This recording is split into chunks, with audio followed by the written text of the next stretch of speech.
والسلام على من لا نبي بعده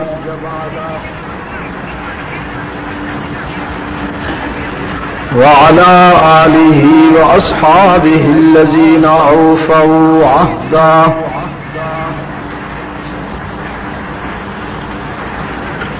الذين هم مفاتيح الرحمة ومصابيح الغرر. أعوذ بالله من الشيطان الرجيم.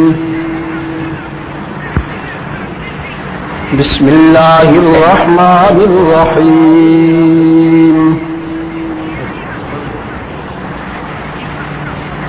وإذ يرفع إبراهيم القواعد من البيت وإسماعيل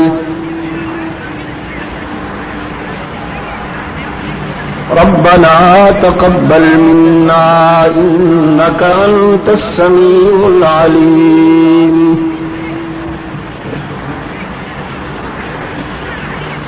ربنا واجعلنا مسلمين لك ومن ذريتنا أمة مسلمة لك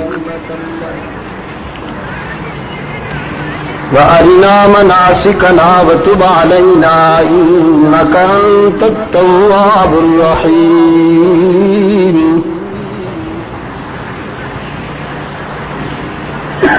ربنا وابعث فيهم رسولا منهم يتلو عليهم آياتك ويعلمهم الكتاب والحكمة ويزكيهم إنك أنت العزيز الحكيم. صدق الله مولانا العظيم.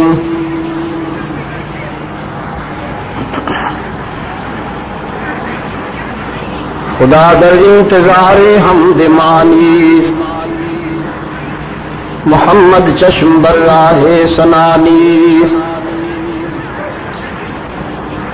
محمد حامد حمد خدا بس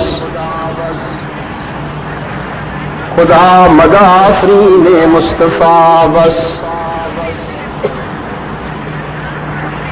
محمد از تو خواہم خدا را خدایا از تو حب مصطفیٰ را.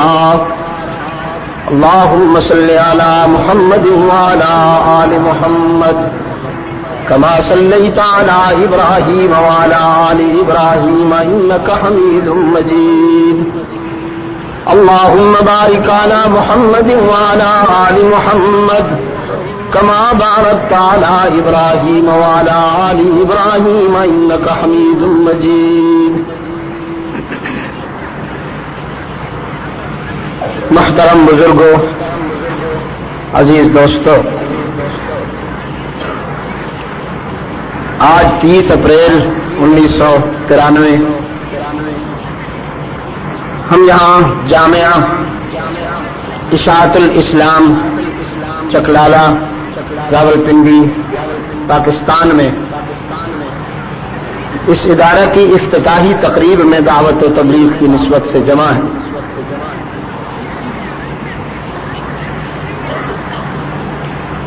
دین کے حوالے سے جب بھی کوئی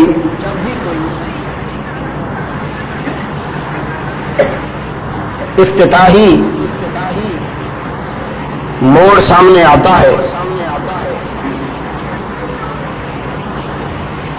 تو فکری اعتبار سے ہمیں اس مرکز کے افتتاح کی یاد تازہ ہو جاتی ہے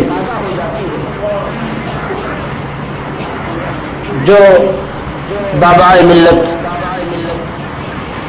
سیدنا ابراہیم اور ان کے جلیل القدر فرزند کے ہاتھوں سے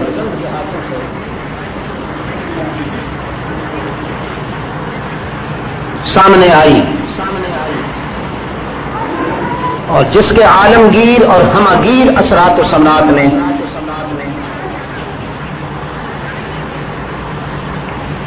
انسانیت کو اتنا متاثر کیا کہ کسی اور ادارہ اور تحریک نے بنی نوع انسان کو اتنا متاثر نہیں.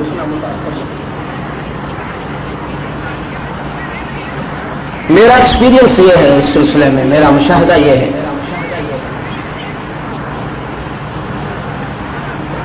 کہ دین کے حوالے سے جب بھی کوئی افتتاح اس نسبت کے ساتھ کیا گیا تو اللہ کی رحمت کا ابر کرم برس پڑا، اور اس قدر اس کی طرف سے رحمتوں اور برکتوں کا نزول ہوا کہ انسانی عقل و دانش ششدر رہ گئی. بے مثال بے شمار مثالیں ہیں اس سلسلے میں، اگر میں گنوانا شروع کر دوں تو وقت بھی ہمارے پاس محدود ہے.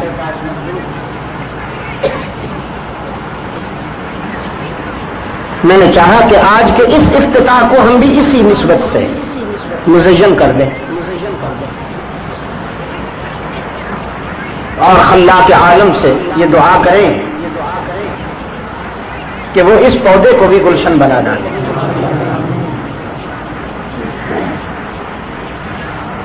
چنانچہ کتاب اللہ کا یہ حصہ جس کی ہم نے ابھی ابھی تلاوت و سماعت کی سعادت حاصل کی، اس افتتاح کی، اس فاؤنڈیشن کی کارروائی ہے یہاں جو قرآن کریم میں بیان ہے. یہ اس وقت کی کارروائی ہے جب سیدنا ابراہیم و اسماعیل علیہ السلام بیت اللہ کی تعمیر کر رہے تھے، لیکن اس سے پہلے ایک اور کارروائی بھی ہے جو ہے تو اسی سلسلے کا حصہ، لیکن اسے قرآن نے علیحدہ بیان کیا. اصل بنیاد وہاں سے پڑی، اور وہ کارروائی ہے کہ جب سیدنا ابراہیم علی نبینا علیہ التسلیم نے اپنی رفیقہ حیات اور اپنے لخت جگر کو ویرانے میں بٹھایا، تا حد نظر ویرانہ، وہ ویرانہ کہ دنیا میں اس ویرانے کی کوئی ویرانہ مثال نہیں بن سکتا. گویا اپنی مثال آپ ویرانہ، جسے خود قرآن نے بھی وادی غیر ذی زرع کہا ہے.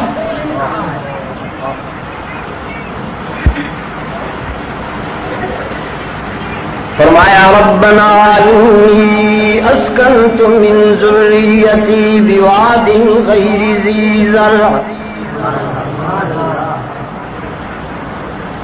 عند بیتک المحرم ربنا لیقیموا الصلاة فاجعل افئدة من الناس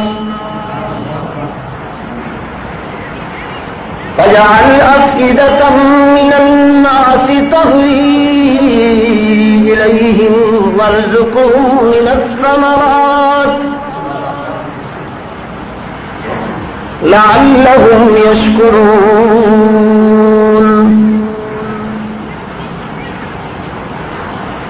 سیدنا ابراہیم علی قائدنا علیہ التسلیم اپنی بیوی اور اپنے معصوم فرزند کو ویرانے میں چھوڑ کر اپنے ممتحن کے حضور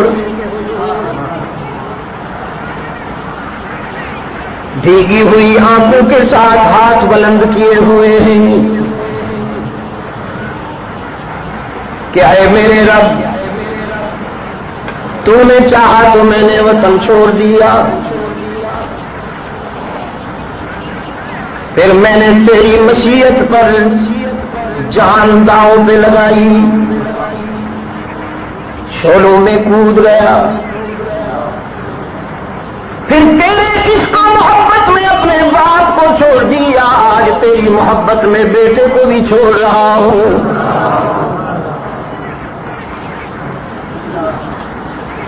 اس ویرانے میں جہاں تاحد نظر سبزہ نہیں، زندگی کے آثار نہیں، اس ویرانے میں اپنی متاع قلب و جگر کو چھوڑ رہا ہوں، اس لیے کہ تیرا نام بلند ہو جائے۔ لِيُقِيمُ الصَّلَاةَ، کوئی آستانہ بنانے کے لیے نہیں، کوئی گدی سجانے کے لیے نہیں، مرید بنا بنا کر نذرانے بٹورنے کے لیے نہیں، یہ میرا سورس آف انکم نہیں، کرنا کس کہے۔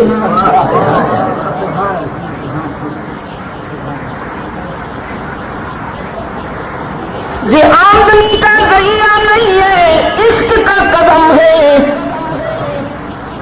اپنی متاع قلب و جگر اس ویرانے میں بچھا رہا ہوں تاکہ تیرا نام بلند ہو جائے۔ لِيُقِيمُ الصَّلَاةَ،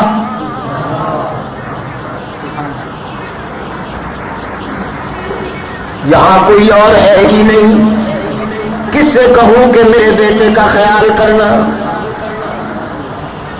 کس سے کہوں کہ میری بیوی کا خیال کرنا۔ انسانی نقطۂ نظر سے کہتا ہے نا انسان کہ میں تو جا رہا ہوں، ذرا آپ خیال کیجئے گا میرے بچوں کا۔ خلیل اللہ نے فرمایا یہاں تو اور ہے ہی کوئی نہیں، تیرا بڑا کرم ہے کہ تیرے سوا کوئی نہیں، تو پھر تجھ سے کہہ رہا ہوں ماں کہ ذرا ان کا خیال کرنا۔ فَاجْعَلْ أَفْئِدَةً مِّنَ النَّاسِ تَهْوِي إِلَيْهِمْ، فَاجْعَلْ أَفْئِدَةً مِّنَ النَّاسِ تَهْوِي إِلَيْهِمْ، میں تو اپنے بیٹے کو اس ویرانے میں چھوڑ کر جا رہا ہوں، اب تو اپنے بندوں کے دلوں میں اسے محبوب بنا دے، اپنے بندوں کے دلوں کو اس کی طرف متوجہ کر دے۔ تہوی الیہم، میں جا رہا ہوں وہ آنے لگے، میں جا رہا ہوں وہ تیرے بندے کھچ کھچ کر یہاں آنے لگے اور آ کر نہ جانے لگے، بس یہیں بس جانے لگے۔ وَارْزُقْهُم مِّنَ الثَّمَرَاتِ، انہیں رزق بھی دیجیے، اور رزق بھی دال روٹی نہیں مانگی، روکھی سوکھی نہیں مانگی۔ جب دینے والے کے ہاں کمی نہیں ہے تو خلیل روکھی سوکھی کیوں مانگے؟ جب اس سے بہتر دینے والا کوئی نہیں تو پھر وہ مانگا جو عام حالات میں مل ہی نہیں سکتا۔ جب رزاق بے مثال ہے تو رزق بھی بے مثال ہونا چاہیے نا۔ بظاہر کوئی تصور نہیں یہاں پھل فروٹ کا، لیکن خلیل مانگ رہے ہیں وَارْزُقْهُم مِّنَ الثَّمَرَاتِ۔ عقل انسانی نے کہا ابراہیم یہ کہاں کھڑے ہو کر کیا مانگ رہے ہو؟ مانگنا ہے تو اونٹوں کا دودھ مانگیے، علاقہ ہی صحرائی ہے، کبھی کوئی بھٹکتا ہوا قافلہ ادھر آ نکلے اور تیرے بچوں کو بھی کوئی دودھ مل جائے، لیکن تو فروٹ مانگتا ہے۔ اس کے لیے زرخیز زمین ضروری، اس کے لیے حدائق اور نرسریاں ضروری، اس کے لیے باغات ضروری۔ تو نے کیا اور کہاں مانگا؟ ابراہیم کے ضمیر نے فرمایا میں نے یہ نہیں دیکھنا کہ کیا اور کہاں مانگا، میں نے تو بس یہ دیکھنا ہے کہ کیا اور کس سے مانگا۔ میرا داتا سب کچھ دے سکتا ہے۔ فرمایا وَارْزُقْهُم مِّنَ الثَّمَرَاتِ لَعَلَّهُمْ يَشْكُرُونَ۔ رزق کے معاملے میں بھی میرے بچوں کو کسی اور کا محتاج نہ ہونے دیجیے۔ آج خلیل کی دعا کا شباب دیکھیے، دنیا میں جو بھی پھل پیدا ہوتا ہے مکہ میں ملتا ہے. پوری دنیا کے پھل مکہ میں موجود، اور صرف موجود نہیں، وہ پھل اپنے ملک میں اتنے لذیذ اور تازہ نہیں ہوتے جتنا مکہ کے بازاروں میں لذیذ اور تازہ بن جاتے ہیں. میں کہا کرتا ہوں اس لیے کہ پوری دنیا سے پھلوں کی پیٹیاں جب حرم کی طرف لپکتی ہیں تو حرم کی حدود میں داخل ہوتے ہی ان میں دعائے خلیل کی تاثیر شامل ہوتی جاتی ہے. ویرانہ آبادی بن گئی، تفصیل میں جا نہیں سکتا. ہمارے عزیز کا لہجہ یہ تھا کہ عام طور پر تو ہم 2:15 بجے نماز پڑھتے ہیں، آج آپ جہاں تک لے جائیں ایسا لگ رہا تھا کہ جیسے ہم ظہر اور عصر کو یکجا کر لیں تو کوئی بات نہیں ان کے خیال میں. لیکن ظاہر ہے کہ مجھے تو ایسا نہیں کرنا ہے.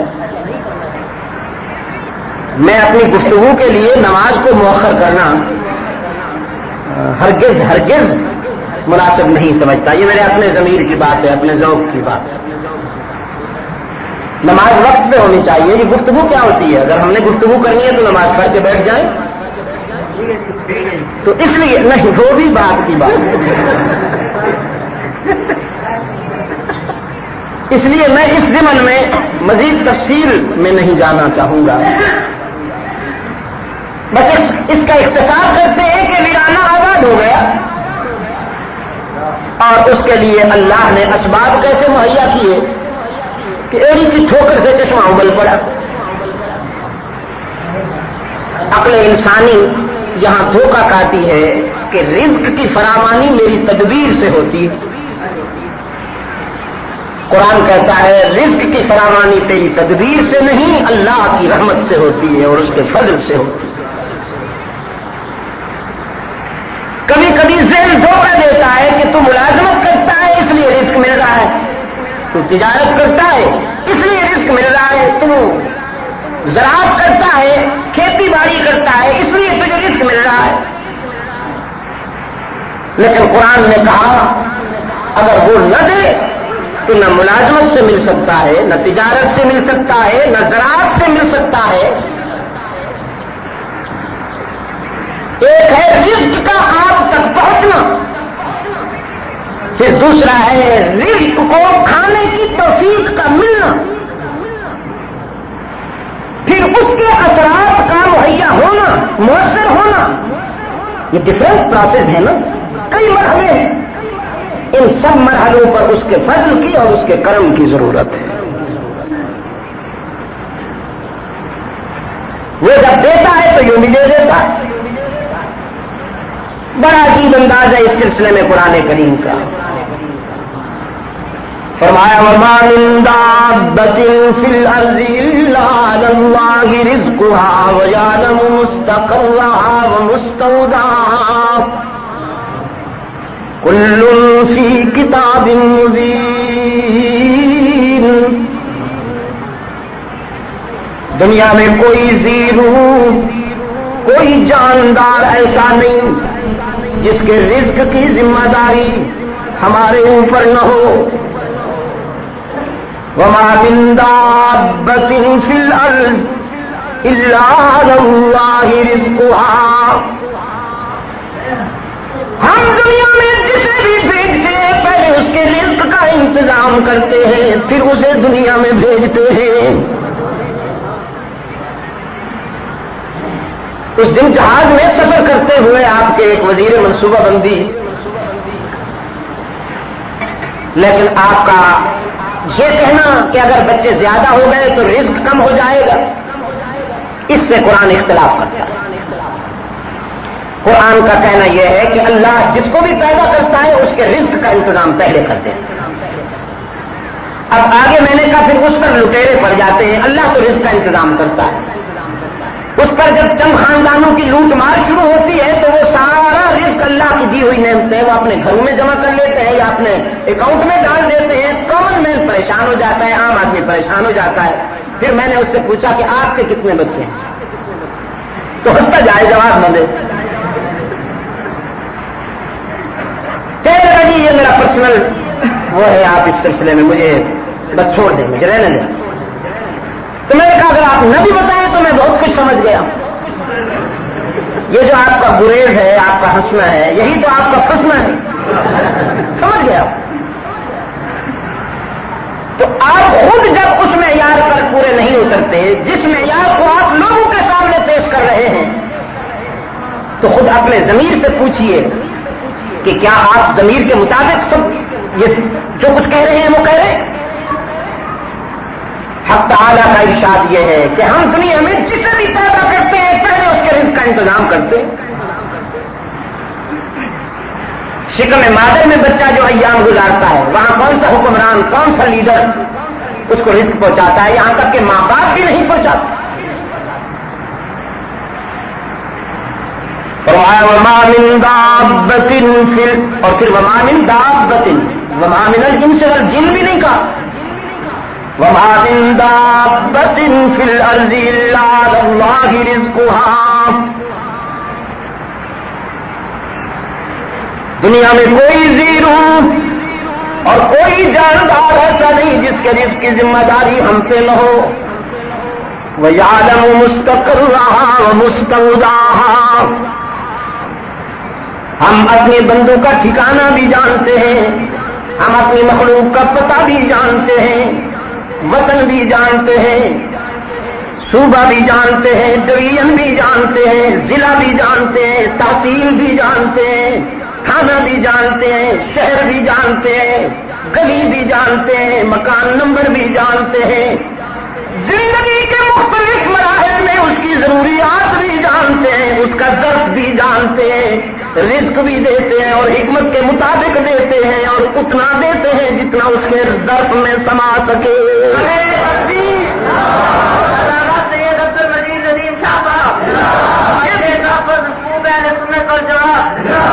یہ بھی اس کا کرم ہے نا دوستوں کہ وہ ظرف کو دیکھ کے رزق دیتا. لو بسط اللہ الرزق لعباده لبغوا فی الارض. حق تعالیٰ نے فرمایا اگر ہم تمہاری خواہشوں کے مطابق رزق دینا شروع کر دیں تو تم تو کسی کو جینے نہ دو گے.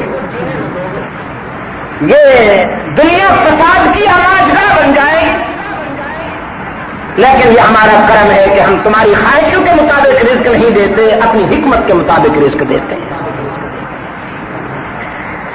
بچے کی خواہش ہوتی ہے کہ یہ چھری بڑی شاندار ہے میں اسے کیوں نہ اٹھاؤں، وہ اٹھاتا ہے لیکن مانتا جانتی ہے کہ یہ زخمی ہو جائے گا، چھری سے اسے نقصان ہوگا. وہ اس کے ہاتھ سے چھری پہلے اٹھانے نہیں دیتی، اگر وہ اٹھانے تو لے لیتی ہے واپس. بچہ روتا ہے، مچلتا ہے، چیختا ہے لیکن وہ چھری نہیں دیتی اس لیے کہ یہ اسے نقصان پہنچائے گی. ماں کو بھی اتنی سمجھ ہے کہ وہ بچے کی خواہش کو پورا نہیں ہونے دیتی، اس لیے کہ اگر یہ خواہش پوری کر دوں تو اسے نقصان ہو جائے گا.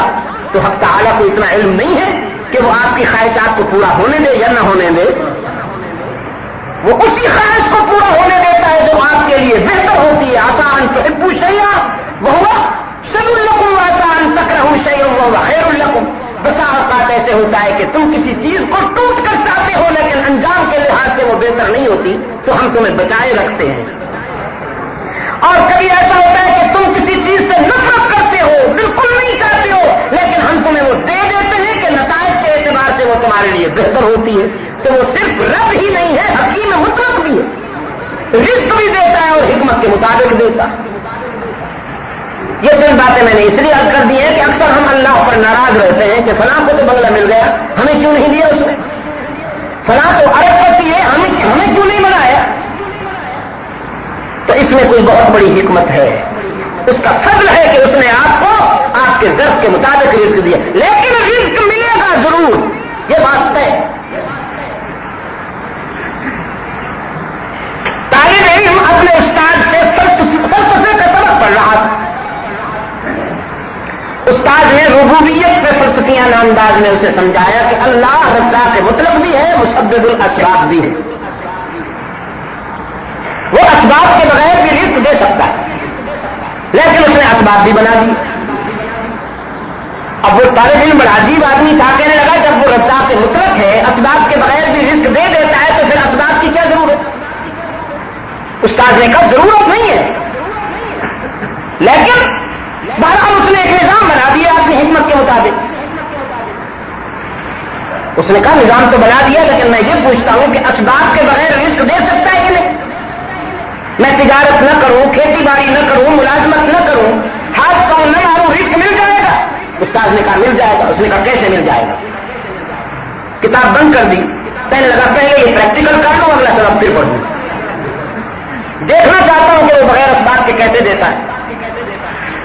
جنگل میں چلا گیا، کسی پہاڑ کے دامن میں جا کے سو گیا اور اللہ سے خطاب کر کے کہا نہ کوئی اسٹرگل کرتا ہوں، نہ محنت کرتا ہوں، نہ تجارت کرتا ہوں، نہ کھیتی باڑی کروں گا، نہ ہاتھ پاؤں ماروں گا، دیکھتا ہوں کیسے رزق دیتا ہے. یہ پڑا ہوا ہوں. کچھ دیر کے بعد آوازیں سنائی دی. دیکھا تو شکاریوں کا ایک قافلہ آ گیا. تو دل میں کہنے لگا کہ میں ان سے نہیں کہوں گا کہ میں بھوکا ہوں، یہاں پڑا ہوا ہوں.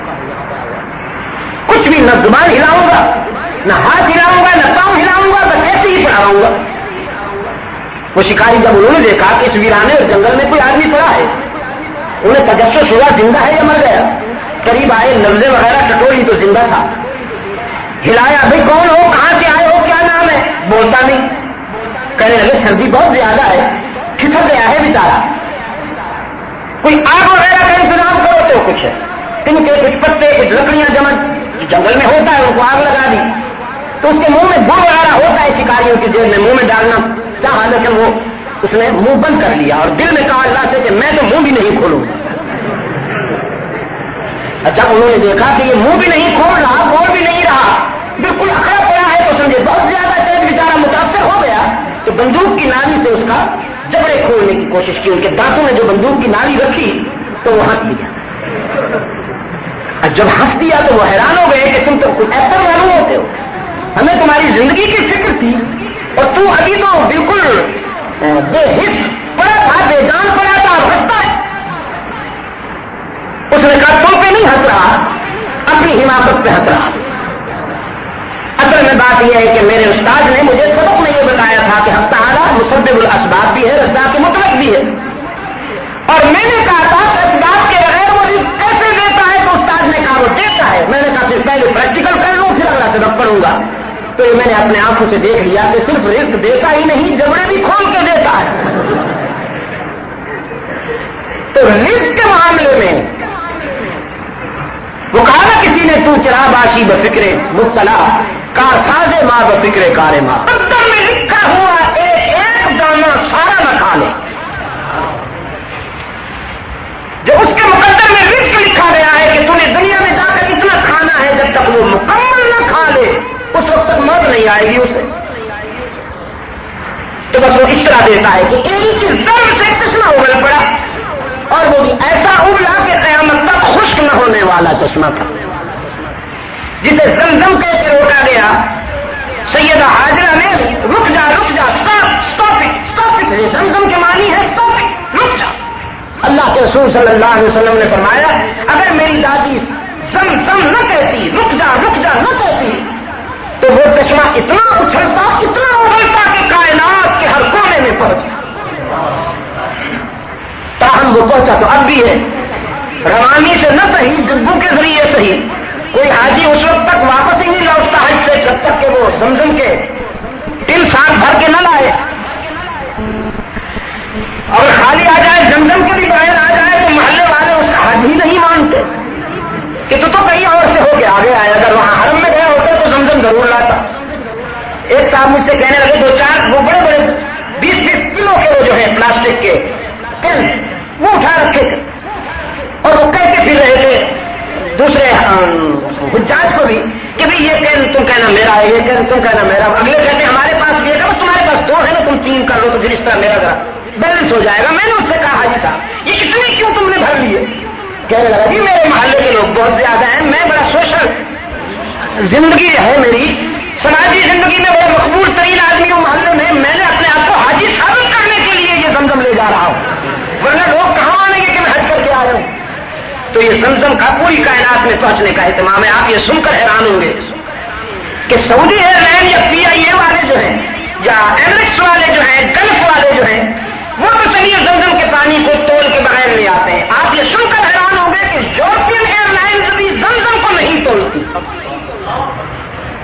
یہ برٹش ایئر ویز والے نہیں توڑتے، کینیڈا ایئر ویز والے نہیں توڑتے، پینم والے نہیں توڑتے، ایئر فرانس والے بغیر تول کے وہ کہتے ہیں چلو یہ جو ہے چاہے 20 کلو ہے یا 25 کلو ہے یہ تم لے جا سکتے، تو پہنچایا جا رہا ہے وہ. تو میں یاد کر رہا تھا کہ ویرانہ آبادی بن گئی، جب پانی پیدا ہو گیا تو پھر آبادی آ گئی. اب وہ لمحہ آیا کہ یہ دونوں مقدس باپ بیٹا اس مرکز کی تعمیر میں کردار ادا کر رہے ہیں جس کا یہ آغاز تھا، جس کا یہ نقطۂ آغاز تھا کہ اسماعیل کو اس ویرانے میں لاؤ. آج وہ وقت آ گیا کہ یہ دونوں مقدس باپ بیٹا اس مرکز کی بنیادیں اٹھا رہے ہیں. فرمایا ابراہیم القواعد من البیت واسماعیل ربنا تقبل منا انك انت السميع العليم ربنا وجعلنا مسلمين لك ومن ذريتنا أمة مسلمة لك وارنا مناسكنا وتب علينا انك انت التواب الرحيم. بس یہ اس کا ترجمہ نہیں کروں گا، وقت نہیں. ربنا وبعث فيهم رسولا، اور اے ہمارے رب ہم نے دارالعلوم تو بنا دیا، مدرسہ تو بنا دیا، رشد و ہدایت کا عالمی مرکز تو بنا دیا، اب اس میں استاد بن کر آنے والا، معلم بن کر آنے والا تیرا آخری رسول، جو تیرا رسول بھی ہے تیرا محبوب بھی ہے. اے ہمارے رب ہم نے تیرا گھر بنایا ہے، ہم نے پسینہ بہایا ہے، ہم نے محنت کی ہے، تو ہمیں اجرت تو دے گا نا. ہر مالک مکان اپنے مزدوروں کو اجرت دیا کرتا ہے نا، تو پھر ہماری اس محنت کی اجرت اور مزدوری یہ ہے ہمارے رب کہ اپنا وہ آخری رسول اس دارالعلوم میں معلم بن کر آنے والا تیرا محبوب وہ میری اولاد میں سے بھیج دے. یہ ہے میری مزدوری. یتلو علیہم آیاتک، وہ یہاں آ کر حیوان ناطق کو انسان کامل بنائے گا، وہ یہاں آ کر حیوان ناطق کو انسان کامل بنائے گا، وہ یہاں آ کر شقیوں کو شہید بنائے گا، وہ یہاں آ کر جاہلوں کو عالم بنائے گا، وہ یہاں آ کر ظالموں کو عادل بنائے گا، وہ یہاں آ کر بکریوں کے چرواہوں کو وارث تخت و تاج بنائے گا، وہ یہاں آ کر سارے عرب میں اونٹوں کے چرانے والوں کو انسانی قافلے کا سالار بنائے گا، وہ یہاں آ کر صدیوں کے بیماروں کو مسیحا بنائے گا، وہ یہاں آ کر امیین کو معلم کائنات بنائے گا. یتلو علیہم آیاتک ویعلمہم الکتاب والحکمہ ویزکیہم. حیوان کیسے انسان بنتا ہے؟ حیوانیت کو انسانیت میں بدلنے کا فارمولہ قرآن نے 3 اجزاء پر مشتمل بتایا: تلاوت آیات، تعلیم اور تزکیہ. لیکن خلیل کی دعا میں ہے یتلو علیہم آیاتک ویعلمہم ویزکیہم. تلاوت، تعلیم، تزکیہ اللہ کی عطا میں ہے. هو الذی بعث فی الامیین رسولا منہم یتلو علیہم آیاتہ ویزکیہم. وہ جو آخر والی بات تھی وہ پہلے آ گئی. وَيُعَلِّمُهُمُ الْكِتَابَ وَالْحِكْمَةَ. امیین کو ہم نے معلم عطا کیا جس نے قرآن کی تلاوت سے دلوں کو گرمایا، پھر ان کا برتن صاف کیا، پھر اس میں علم کا دودھ ڈالا. ایکسپلین کرنے کے لیے میں اس کو یوں تعبیر دیتا ہوں کہ آپ پہلے برتن دھویا کرتے ہیں یا پہلے دودھ ڈال دیا کرتے ہیں؟ یہ تو فطرت ہے. پہلے برتن دھویا جاتا ہے، پھر اس میں دودھ ڈالا جاتا ہے، اگر برتن صاف کیے بغیر دودھ ڈال دیا جائے تو دودھ خراب ہو جاتا ہے، بگڑ جاتا ہے۔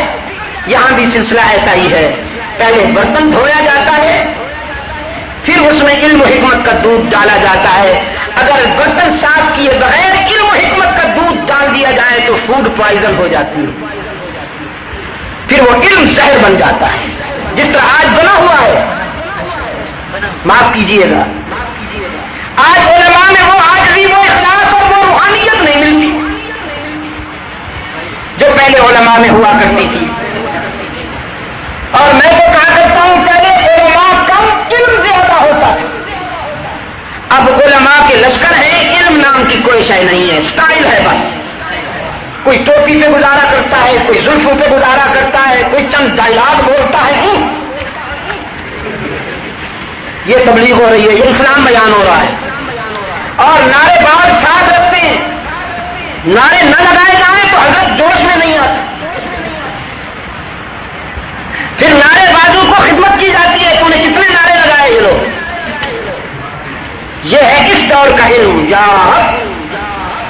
ورنہ کبھی کبھی سنائی دیتا تھا کہ کوئی دلی میں محمد الیاس رہتا ہے، کبھی کبھی سنائی دیتا کہ نانوتا میں کوئی شیخ محمد قاسم رہتے ہیں، کبھی کبھی سنائی دیتا کہ گنگور میں کوئی مولانا رشید احمد رہتے ہیں، کبھی کبھی کوئی کہتا کہ جی تھانہ بغل میں کوئی حضرت شیخ اشرف علی تھانی رہتے ہیں، کوئی ڈاویل میں شبیر احمد عثمانی رہتے ہیں، کبھی کبھی سنائی دیتا کہ دیوبند میں کوئی حسین احمد مدنی رہتا ہے، دہلی میں کوئی شاہ ولی اللہ رہتے ہیں، شاہ عبد الرحیم رہتے ہیں۔ لوگ حیوان بن کر جاتے تھے، ان کی خدمت میں بیٹھ کر انسان بن کر آتے تھے،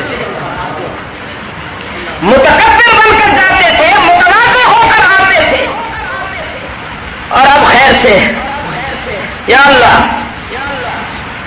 اب علم کا یہ عالم ہے جناب۔ ان علماء کے لیے کتابیں ترستی تھیں کہ یہ ہمیں اپنا کہہ لیں، اور اب کسی نے کسی کی کیسٹ رکھی ہے، کسی نے کوئی پمفلٹ رکھ لیا ہے، کسی کی تقریر رکھ لی ہے، پیسے بچھائے، علامہ سے نیچے تو تسکین ہی نہیں ہوتی۔ ابھی مولانا فرما رہے تھے اور مجھے عجیب کیفیت ہو رہی تھی میری، بعد رات کی ایک دو خطاب پر تو تسکین نہیں ہوتی، جتنے بھی خطاب ہیں وہ سارے لگے، جب جا کے تسکین ہوتی ہے۔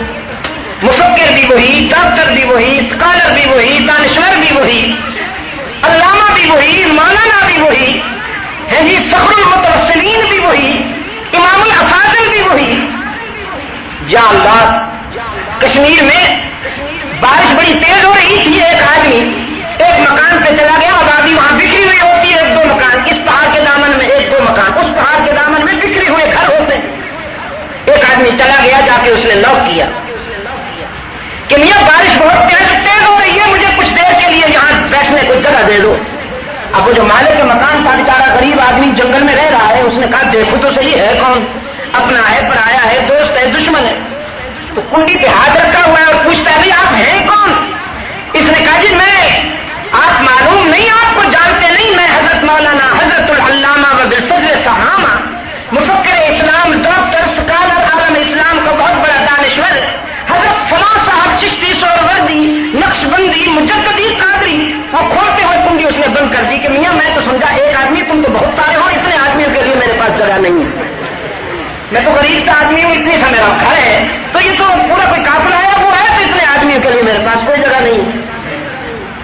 یہ اس وقت علم کا عالم ہے عزیز دوستو۔ ظرف صاف کیے بغیر، ظرف دھوئے بغیر اگر علم اور حکمت کا دودھ ڈالا جائے تو فوڈ پوائزن ہو جاتی ہے۔ پہلے ہمارے تعلیمی اداروں سے وہ علماء پیدا ہوتے تھے کہ جو قرآن و سنت کا ناز ہوا کرتے تھے، واقعتاً قرآنی تعلیمات کی پہچان ہوا کرتے تھے۔ وہ اس لیے کہ تزکیے کا اہتمام سب سے زیادہ ہوتا تھا۔ ان اداروں میں علماء کرام پہلے ان کا برتن صاف کرتے تھے، دل دھوتے تھے، سینہ صاف کرتے تھے، پھر علم کا دودھ ڈالتے تھے۔ آج اس تزکیے کا اہتمام نہ ہونے کی وجہ سے علم کا دودھ بگڑا ہوا ہے۔ میں نے رات بھی کہا تھوڑا حضرت میں کہ اب وہ مزکی تو نہ رہے، وہ جو پہلے ہوا کرتے تھے روحانی اصلاح کرنے والے، تزکیہ کرنے والے، اب وہ تو نہ رہے۔ تو اب آپ کے لیے تزکیے کا صرف ایک ہی راستہ ہے، اور وہ بہترین راستہ ہے کہ ایک چلہ تعلیم کے زمانہ میں بھی تبلیغی جماعت میں لگا دیا کیجیے۔ انشاءاللہ اگر آپ نے سال میں ایک چلہ لگا دیا غالب رہے گی انشاءاللہ۔ انشاءاللہ آپ کی آنکھوں میں حیا رہے گا اور زبان پہ سچ رہے گا، جھوٹ نہیں آئے گا انشاءاللہ۔ میں نے تو یورپ میں دیکھا ہے الحمدللہ تعالی، وہاں پر مساجد میں، یہ میرا اپنا مشاہدہ ہے، سنی سنائی بات نہیں کر رہا، تہجد کی نماز میں نے دیکھا کہ مسجدیں بھری ہوئی نظر آئی مجھے، اور وہ تہجد پڑھنے والے بوڑھے نہیں، نوجوان۔ یہاں تو تہجد تو بڑی دور کی بات ہے، نمازوں کے لیے بھی ہمارے بوڑھے حضرات آتے ہیں آبادی میں سے، چن چن کر کھچ کھچ کر ٹٹول کر کوئی بوڑھا نکلے گا جس کو گھر میں بہو بیٹھنے نہیں دیتی، تو وہ بیچارہ پھر کھانسی سمیت مسجد میں آ کے پناہ لیتا ہے۔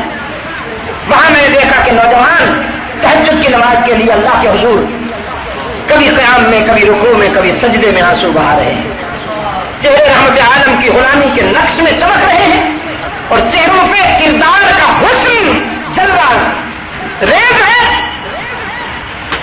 تو یہ ان حیوانوں کو کس نے انسان بنایا؟ شیخ محمد الیاس رحمۃ اللہ علیہ کی دعوت و تبلیغ اور اس تبلیغی تحریک نے اللہ کے فضل و کرم سے ان کو اس راستے پہ ڈال دیا۔ میں کہا کرتا ہوں جن کو والدین صحیح نہ کر سکے تبلیغی جماعت نے ان بچوں کو بھی صحیح کر دیا، والدین بھی جن کو صحیح نہ کر سکے تبلیغی جدوجہد سے وہ بچے بھی الحمدللہ صحیح ہو گئے۔ تو عام آدمی کو اللہ توفیق دے، وہ بھی ضرور وقت دے، لیکن طلباء کے لیے خاص طور پہ کہہ رہا ہوں کہ تعلیم کے زمانوں میں بھی کچھ وقت تبلیغی جماعت میں لگا دیا کیجیے، تو اس سے انشاءاللہ یہ ذرا ضبط کی صفائی کا اہتمام ہوتا رہے گا۔ خلیل اللہ نے تو جوش طلب میں کہہ دیا کہ یا رب العالمین، تلاوت آیات سے، تعلیم اور تزکیہ سے یہاں حیوانوں کو انسان بنایا جائے گا، لیکن حکیم تو ہی ہے، میری طلب میں اگر کوئی پہلو قابل اصلاح ہو تو اس کی اصلاح بھی فرما دیجیے گا اپنی حکمت کے مطابق۔ حق تعالیٰ نے فرمایا ہم نے دعائے خلیل کو شرط قبولیت سے نوازا، لیکن اس نے اپنی حکمت کے مطابق ترمیم بھی کر دی، اور وہ ترمیم کیا فرمائی؟ خلیل اللہ نے فرمایا تھا تعلیم پہلے، تزکیہ بعد میں۔ حق تعالیٰ نے فرمایا تزکیہ پہلے، تعلیم بعد میں۔ وَالَّذِي بَعَثَ فِي الْأُمِّيِّينَ رَسُولًا مِّنْهُمْ يَتْلُو عَلَيْهِمْ آيَاتِهِ وَيُزَكِّيهِمْ وَيُعَلِّمُهُمُ الْكِتَابَ وَالْحِكْمَةَ۔ وہ محسن اعظم جس نے امیین میں معلم بھیجا، جس نے تلاوتی آیات سے ان کے دلوں کو گرمایا۔ اہل ایمان کے دل صرف قرآن پہ وجد کرتے ہیں، طبلہ سرنگی پہ نہیں۔ آج کل کا مسلمان طبلہ سرنگی پہ اور قوالی پہ جھومتا ہے۔ میں نے کہا کل شیء یرجع الی اصلہ، جو ہو ہی طبلہ سرنگی کی پیداوار، اسے تو وہیں سکون ملے گا، اس کا قرآن سے کیا تعلق؟ جنات یہ کمال تھوڑی ہے، جنات ہے کم، اسٹائل دیکھیے، شکل دیکھیے۔ ایک کمال کو میں نے دیکھا پلیٹ فارم سے ٹرین پہ بیٹھنے کے لیے بھاگ رہا تھا، ایسے معلوم ہوا جیسے تارپور کے ڈرم کے نیچے ٹانگیں لگی ہوئی ہوں۔ یا اللہ، یہ عاشق رسول ہے، خیر سے اس قوم کو اس کے رسول کا سبق دینے والے ہیں۔ سبحان اللہ۔ یتلو علیہم آیاتہ، قرآن کریم کی آیات سے ان کے دلوں کو گرمائے گا۔ وَيُزَكِّيهِمْ، پھر ان کے دل کی صفائی کرے گا، پھر ان کا ظرف پاک کرے گا، اپنی حکمت کے مطابق، اپنے حسن طبیعت سے ان کے دلوں کا برتن صاف کرنے کے بعد وَيُعَلِّمُهُمُ الْكِتَابَ وَالْحِكْمَةَ، پھر جب علم و حکمت کا دودھ ڈالے گا تو ابو بکر، عمر، عثمان و علی جیسا مکھن تیار ہو جائے گا۔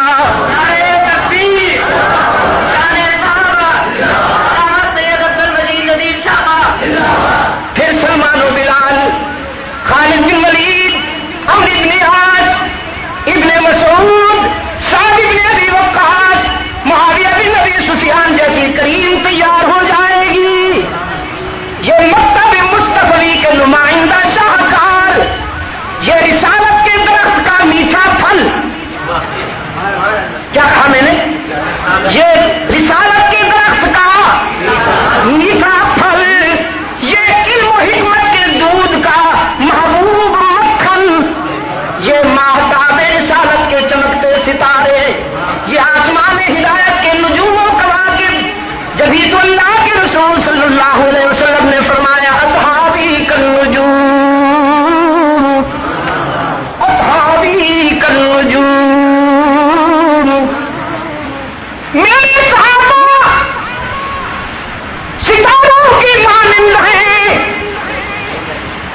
تربیت کا ہے. ان میں جتنی بھی مہک ہے وہ میرے خون پسینے کی ہے. ایک جگہ فرمایا اللہ فی اصحابی، میرے صحابہ کے معاملے میں اللہ سے ڈرنا، ان میں عیب نہ ڈھونڈنا، ان میں عیب نہ ڈھونڈنا کہ اگر یہ جھوٹے ثابت ہو گئے تو میرا موقف جھوٹا ثابت ہو جائے گا، میرا کیس ناکام ہو جائے گا، اس لیے کہ یہ میرے کیس کے عینی گواہ ہیں، اور گواہ کی پوزیشن بہت نازک ہوتی ہے. اگر گواہ جھوٹے ثابت ہو جائے تو کیس ناکام ہو جاتا ہے. محمد عربی کے موقف کے صحابہ عینی گواہ ہیں، اس لیے اللہ نے جگہ جگہ ان کی عظمت کا اظہار کرتے ہوئے فرمایا اولئک هم المفلحون اولئک هم الفائزون اولئک هم المؤمنون حقا اولئک هم الراشدون اولئک حزب اللہ. اور رحمت عالم صلی اللہ علیہ وسلم نے فرمایا کہ یہ میرے لگائے ہوئے پودے ہیں، ان میں جتنا بھی حسن ہے میری تعلیم و تربیت کا ہے، ان میں جتنی بھی مہک ہے میرے خون پسینے کی ہے، ان میں عیب نہ ڈھونڈنا. اچھا یہ عیب کیوں ڈھونڈے جاتے؟ بغض کی وجہ سے یا محبت کی وجہ سے؟ اب اس سے بھی دلائل دینے کی ضرورت ہے. آپ نے تو بہت کچھ دیکھ لیا. کل محبت تھی، ساری خوبیاں ہی خوبیاں تھی، خوبیاں ہی خوبیاں تھی، فوڈری میں بھی خوبیاں تھی، لوہے میں بھی خوبیاں تھی، سب کچھ میں خوبیاں تھی. آج بغض ہے، یہ ہوا وہ ہوا، کیا کریں گے کیوں کریں گے. وہ میں بتایا کرتا ہوں دوستوں کو کہ علاقے کا ایک اللہ والا بڑا لوگوں میں مقبول محبوب، لوگ اس کی عزت کرتے تھے، بڑا رسپانس ملتا تھا اسے، لیکن بیوی نہیں مانتی تھی اسے، بیوی ہر وقت چھپاتی رہتی تھی اسے. بڑا ولی اللہ بنا پھرتا ہے، بہت اچھی طرح جانتی ہوں تجھے، پاکی ہے سارے جہان کا، ڈھونگ رچا رکھا ہے. بیچارہ بڑا پریشان اللہ سے دعا کرتا رہتا تھا کہ اس کم وقت کو بھی نظر دے دے کہ یہ مجھے پہچانے یا اللہ. گھر میں چینی نہیں لینے دیتی کم وقت. اللہ نے ایک مرتبہ کرم کیا، اڑنے کی توفیق دے دی اسے. گھر کے سامنے سے اڑتا ہوا گزرا، اس کی بیوی نے بھی دیکھا، لوگوں نے بھی دیکھا. کچھ دیر بعد جب کھڑا ہے، بیوی کہنے لگی تو بڑا ولی بنتا ہے، ولی ہوں تو ایسے. آج میں نے دیکھا اللہ کا ایک بندہ بغیر پروں کے ہوا میں اڑتا چلا جا رہا تھا، آنکھیں ٹھنڈی ہو گئیں، ایمان کو تازگی ملی. ایک تو ہے کہ چار پائی توڑتا ہے، یا چار پائی توڑتا ہے یا مسلح توڑتا ہے. مسلح سے اٹھتا ہے تو چار پائی سے اٹھتا ہے تو مسلح کا کر جاتا ہے. اللہ کا وہ بندہ میں نے دیکھا ہوا میں اٹھتا چلا جا رہا ہے. اب یہ سن بھی رہا ہے اور خوش بھی ہو رہا ہے کہ الحمدللہ اس نے دیکھ بھی لیا، امپریشن بھی بنا، تاثر بھی بنا. جب اس نے اپنی تقریر ختم کی تو ابھی صلی اللہ کے بندے نے فرمایا دیکھا تو تھا، پہچانا نہیں تھا. اس نے کہیں پہچانا تو میں نے نہیں، ذرا دور جا رہا. کہا تو پھر یہ ناچیز آپ کا خاوند ہی تھا، یہ میں ہی تھا. تو فوراً بدل گئی، کہ اچھا تو تھا. میں پہلی سمجھ گئی کہ جو تیرا اڑ رہا ہے وہی نکھٹ ہی ہو سکتا ہے، اڑنے کا طریقہ بھی نہیں آتا. ایک ہی لمحے میں بات پازیٹو سے نیگیٹو ہو گئی. وہ اس لیے کہ جب تک محبت کا جذبہ کا اثر رہا تھا وہ خوبی نظر آ رہی، چونکہ اس میں بغض اور حسد آیا وہ عیب بن گئے. پہلے بھی یہی ہو رہا تھا، آج بھی یہی ہو رہا ہے، اور آئندہ بھی انسان کی فطرت ہے. جہاں بغض آئے گا وہاں عیب ڈھونڈے جائیں گے، اور جہاں محبت آئے گی وہاں خوبیاں دیکھی جائیں گی. محبت کی نظر خوبیوں کی تلاش کرتی ہے اور بغض کی نظر عیب تلاش کرتی ہے. ہمیں تو محمد کے صحابوں میں خوبیوں کے سوا کچھ نظر نہیں آتا. اب اپنی نظر کو کیا کروں، اپنی نظر کو کیا کروں؟ مجھے تو صدیق عمر عثمان و علی میں، سلمان و بلال، طلحہ زبیر حسن و حسین معاویہ بن ابی سفیان میں خوبیوں کے سوا کچھ نظر نہیں آتا. یہ اس لیے خوب ہے کہ ان کا استاد خوب تر ہے، یہ اس لیے خوب ہے کہ انہوں نے جو نصاب پڑھا ہے وہ نصاب خوب تر ہے. مجھے ان میں عیب نظر نہیں آتے کہ ان کا ممتحن بے عیب ہے. جس نے انہیں کامیابی کی سند عطا فرمائی وہ ممتحن بے عیب ہے. معذرت چاہتا ہوں، ٹائم زیادہ ہو گئے. گھڑی نے کیا بتایا ہے آپ کو؟ 25 منٹ ہے نا. آپ کو 5 منٹ باقی. میں نے کچھ اور بھی کہنا ہے نا بیٹا جی، میں نے کچھ اور بھی کہنا. دعا کرتا ہوں آج ہم جس مرکز میں بیٹھے ہیں یہ چھوٹا سا ادارہ بنا، پھر یہ اس سے بڑا بنے، پھر اس سے بڑا بنے. میں نے گجرات میں ایک ادارے کا فاؤنڈیشن کیا تھا 83 میں.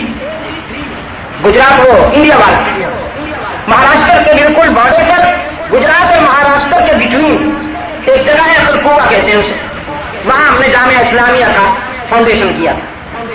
بالکل ویرانہ، وہ بھی کچھ عجیب منظر تھا، اور اتفاقیت یہی آج میں نے پڑھی تھی، لیکن وہاں پر تفصیل سے ڈیٹیل سے بات ہوئی اور اجتماع بھی لاکھوں کا تھا. آج آپ کو بتاؤں وہ ادارہ کیا ہے. 3 منزلہ بلڈنگ بن چکی ہے اور ہر منزل میں 150 کمرے ہیں. اچھا، مسافر طلبا اس وقت مسافر طلبا کی تعداد 2600 ہے. 2600 مسافر طلبا ہے جن کے قیام و طعام کا انتظام نہیں ہوتا ہے. اس بلڈنگ میں وہ پورے نہیں آ سکتے، ٹینٹ لگائے گئے ہیں. وہ منظر دیکھا تو آنکھوں میں آنسو آ گئے. وہ طلبا وہاں، لیکن جب علم کی شمع روشن ہوئی تو پھر پروانوں کو کون روک سکتا ہے. کبھی کبھی ہمارا نفس ہمیں دھوکہ دیتا ہے کہ ہم نے یہاں پاکستان میں اسلام کو سہارا دے رکھا ہے، ورنہ یہ تو بیچارہ یتیم رو رو کے مر جاتا. ایسا نہیں ہے. ہم نے یہاں پاکستان کے لیے یتیم خانے بنا رکھے ہیں، اس کو یتیم بنا رکھا ہے. جائیے بنگلہ دیش میں، اللہ آپ کو لے جائے، آپ کو کوئی مشکل نہیں ہے، آپ جا سکتے ہیں. وہاں جا کے دیکھیے 5-5 ہزار مسافر طلبا ہیں ایک ادارے میں، اور نسلی ہے وہاں. اللہ کے فضل و کرم سے قرآن و سنت کے علوم کی اشاعت کے لیے دینی اداروں کی چٹاگاٹ کے قریب ایک ادارہ ہے جامعہ اسلامیہ، جامعہ معین الاسلام، وہاں 6000 مسافر طلبا ہیں. پھر ان کو جدید علوم بھی پڑھائے جا رہے ہیں. اور یہ سن کر بھی آپ کو خوشی ہوگی کہ پورے بنگلہ دیش میں میں تقریباً 9 سفر کر چکا ہوں اس وقت. پورے بنگلہ دیش میں مجھے کسی ایک مسجد میں بھی ملاوٹ والی اذان سنائی نہیں دی. جہاں بھی گیا ہوں کھلی اذان سنائی دی. یہاں تو مولویوں نے اپنا ٹریڈ مارک بنا رکھا ہے نا جی. پہلے ٹریڈ مارک بناتے کوئی نئی چیز، اسلام میں کوئی نئی چیز، اس کے بعد پھر ووٹ مانگنے آ جاتے ہیں. لے جا بابا راہ خدا، اسمبلی میں جانا چاہتا ہوں. بدماشا ابھی کہتا ہوں پر آج سے اب آپ کا آج سے کو رسول کا آج سے کو آپ ووٹ مانگتا ہے، اور مانگتا بھکھیاری ووٹ مانگنے تو پھر سیاسی نمازے میں آنا، دینی نمازے میں کیوں آتا ہے؟ بڑی سیاسی پارٹی بنا پھر ہو، دین کو کیوں استعمال کرتے ہو؟ سلیمان علیہ السلام کے عدالت میں ایک پرندے نے کہا کہ میرے صاحب کو کسی نے مار ڈالا. سلیمان علیہ السلام نے اس کو بلوایا، جب بلوایا گیا تو جبا پوسٹ کہا کسی نے مارا، کہا اسی نے مارا. لگتا تو نہیں، کہا بس بھولے بھالے ہوتے ہیں سیاد بھی. اب ان کو جب کہا گیا تو سلیمان علیہ السلام نے فرمایا تو نے اس کے شوہر کو کیوں مارا؟ وہ شکاری کہنے لگا اچھا تو یہ ہے جی میں نے مارا. وہ اس لیے مارا کہ یہ حلال ہے. میں آیا یہ درخت کی ٹہنی میں بیٹھے تھے، اس کا شوہر بھی کہا، یہ بھی کہا. اس نے اپنے شوہر سے کہا پورو بھاگو یہاں سے، کوئی ابن آدم آ رہے ہیں کہیں تیر نہ چلا دے. لیکن اس کے شوہر نے کہا یہ تو بیچارہ درویش ہے، فقیر ہے، اللہ والا ہے، اللہ والے کسی کو تیر نہیں مارا کرتے. بیٹھا رہا تو میں نے پھر شکار کیا، اس لیے کہ یہ حلال ہے. مجھے تو افسوس ہے کہ یہ کیوں چہک رہی ہے، یہ کیوں نہیں مری اس کے ساتھ. سلیمان علیہ السلام نے فرمایا اچھا بات تو بڑی معقول ہے.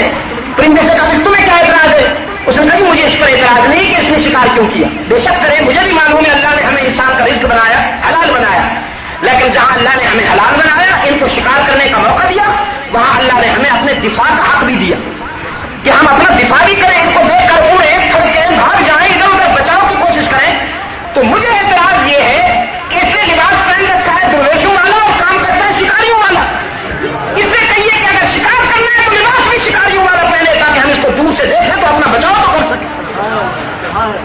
یہاں تو آپ کام کرتے ہیں شکاریوں والا، لباس پہنتے ہیں دینداروں والا. جی وہاں اللہ کے فضل و کرم سے میں نے دیکھا عظیم الشان ادارے ہیں، کہیں ایک بھی مجھے ملاوٹ والی اذان سنائی نہیں. اور یہاں جتنے پاکستان میں اسلام کی کھاد اتارنے کے لیے مناسب ہے، تفریق ہے، تشدد ہے، کوئی وہاں پر ایسا منظر نہیں ملا مجھے. تو اللہ کرے کہ یہ ادارہ ہمارا جو آج ہم جس میں جمع اشاعت الاسلام، اللہ اسے بھی مرکزیت عطا فرمائے. مقامی آبادی کے کچھ دوست اگر تشریف رکھتے ہیں، یقیناً کچھ حضرات بیٹھے ہوں گے.